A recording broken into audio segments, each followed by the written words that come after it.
السلام علیکم ورحمۃ اللہ۔ اچھا جی، امام صاحب یہ بتائیے کہ آپ صلی اللہ علیہ وسلم کو جو کپڑے پہننے والی سنت ہے وہ کیا ہے؟ یہ رنگ کے لحاظ سے اصل میں ایک بات سامنے آئی ہے، وہ میں نے کالے رنگ کے کپڑے پہنے ہوئے تھے تو وہ مجھے کسی نے کہا کہ جی یہ انتہائی ناپسندیدہ کلر ہے، تو لہٰذا یہ آپ نہ پہنا کریں۔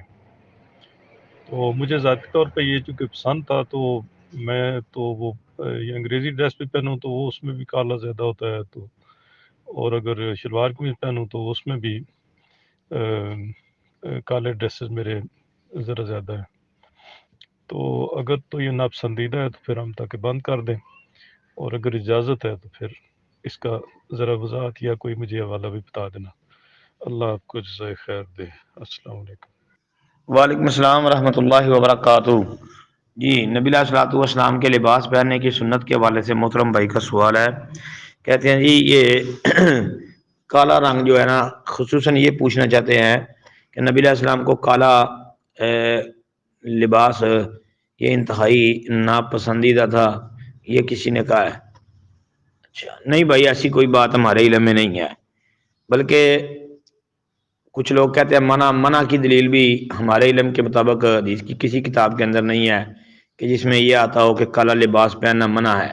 منع کی دلیل نہیں۔ ایک بات ناپسند کیا ہو، جی ناپسند کی دلیل بھی نہیں ہے۔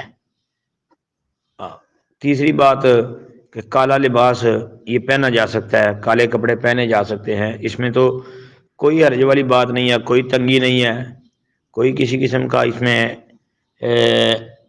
ایسا عیب نہیں ہے۔ ہاں یہ صرف یہ ہے کہ محرم کے مہینے میں تھوڑا سا اجتناب کر لیا کریں، اس لیے کہ محرم میں یہ رافضی لوگ پہنتے ہیں، تو بس ان کی مشابہت سے بچنے کے لیے جو ہے نا ان دنوں میں بندہ احتیاط کر لے۔ باقی اس کے علاوہ جب مرضی پہنے، شرعی ممانت نہیں ہے۔ تو محترم ممانت محرم میں بھی نہیں ہے، صرف ہم یہ کہتے ہیں کہ ان دنوں میں صرف رافضیوں کی مشابہت کی وجہ سے جو ہے نا تھوڑا سا اجتناب کر لیں۔ ذاتی طور پہ مجھے بھی پسند ہے جی یہ کلر، سب سے بہترین سفید، اس کے بعد جی یہ بلیک، یہ دو سب سے زیادہ مجھے بھی پسند ہے ذاتی طور پہ۔